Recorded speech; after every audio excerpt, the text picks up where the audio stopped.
we start. I'm at your Today is Saturday, the 15th of April 2017, and here with Monsieur Philippe Blanc, the Vigneron Chief Winemaker at Chateau Beychevelle since 1995. Welcome, Philippe. Thank you so much. So maybe you could first tell us that despite all the changes in ownership since 1995, has there been any change in direction, or have you been faithfully following your instinct and making great wine? So two questions in this one. Changes of ownership were not that numerous. It has been quite stable. Between 84, 86 and 11, it has been one shareholder who was a French insurance company and joined in 89 by Suntory, present shareholder. Suntory at the time was minor shareholders with around 35% shares. And in 11, the insurance company decided to get rid or sell the properties and the wine activities. And then Suntory decided to go up the capital to 50% and was joined by a partner, Pierre Castel and Castel from Bordeaux. So it is now the 6th anniversary. I think it was April 11th. So it's the 6th anniversary of this ownership. Regarding changes, when we are in a great place like Beychevelle, like any cru glacé that you know, you have two ways of saying it. Keep being faithful to tradition and to the Grand Vin which have been made before you arrive, and keep going. They will keep going doing great wines after me. But nevertheless try to improve, because there is always room for improvement. So we improved many things in the vineyard, in the process, in the winery. We just finished building a new winery. It was operating for the vintage 16. So there are major changes there. So Philippe, can you tell us a little bit more about the new winery? Who was involved? Were there any major moves in terms of building? So I think you have to come and film there. Okay. And put it on your chain. That would be even better. We are so happy if one day you come. We'll be happy to welcome. But it was in my mind for many years, probably around 2010, 2011. But as I just pointed out before, the change of ownership was on the way, or in the minds of everybody. So it was not really possible to make such an investment, such a big change at the end of a reign of the ownership. So how much was the capital expenditure for the new winery? A little bit of money.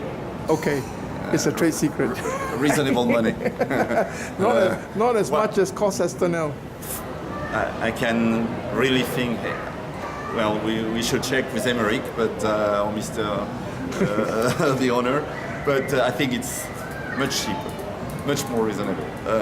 But the goal was different, I think, because it's turned with something outstanding. What's the capacity like in terms of new? So I finished. So then we had to wait till the change of ownership in 11 to have the go-ahead of the new owners, which was given very quickly.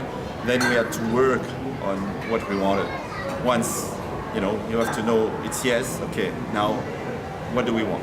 And during 2 years we worked on that, gathering information, gathering data about the vineyard mainly, because we wanted to have something linked very closely with the vineyard. So we worked on the project. Then we selected an architect. The owners chose an architect, which is linked with Costes-Tournelle again, as Mr. Arnaud Boulin has worked with Villemotte in Costes-Tournelle, so that's another link. We started the demolition of the existing buildings in January 15. The goal was to be finished, to be ready for the next vintage. Skip one vintage, 15. When I say skip, of course we didn't skip 15, hopefully not, but we were not ready. The new building was underway, and we did it in the old building plus a temporary one, and then in the new one was ready for harvest 16. But that must have been a challenge, Philippe, because 2015 was a fantastic vintage, huh? In terms Well, of... I'm sure 2016 will be Better. even better, but it was a very good one. The challenge, I think, really we were a little bit nervous to work in, funny conditions, not stabilized conditions, but we did very well, and everything went really well with absolutely no issues. So we were in buildings which were a little bit very simple, the way in Australia we make a winery, in fact, but not the way Bordeaux can make a winery. But it worked very well. It was very handy. Nobody complained. Everything worked well, and we made a good to very good 15 vintage. So how was the transition handled in terms of the aging in barrel of the 2015 vintage and moving to the new facility? So for aging, it was no concern at all. Just rolling it? No rolling at all. We had the room in the existing building. Okay. It didn't move. Okay. It still exists. We didn't have to. It was not impacted. By But the- it was impacted when we built. We destroyed some building. We destroyed the visiting center. So no visits for 2 years because Beychevelle likes to welcome visitors. We've got. And the building is, of course, magnificent, right? It's, Well, I don't know if you saw it's some considered the pictures on the- Versailles of... Oh, that's the historical chateau. It's a Chateau, which is not linked. It's absolutely great chateau, marvelous, maybe one of the largest in Médoc or in Bordeaux. But the choice of the owners and the architect choice was to make something very different. To say, okay, now guys, it's not 18th century anymore; it's 21st century. So we decided. It has been decided to make something very contemporary, very modern in style. My concern, my not sole concern, but my primary concern was to make a very efficient tool and dedicated to what we wanted in terms of quality. The box around was a concern, but less a concern for me. So regarding aging, no influence. The barrels of 15s were, as soon as the wine 15 was in barrel, it was secured. And we could destroy the vats Right. and all that. And then we were, dare I say, without anything. If the building hadn't been built, we couldn't have made 16. So you are on a But very nothing to do tight for- time frame to Well, make sure... the time frame was, Yeah. it was scheduled. It was all met. And early days of September, we were given the keys.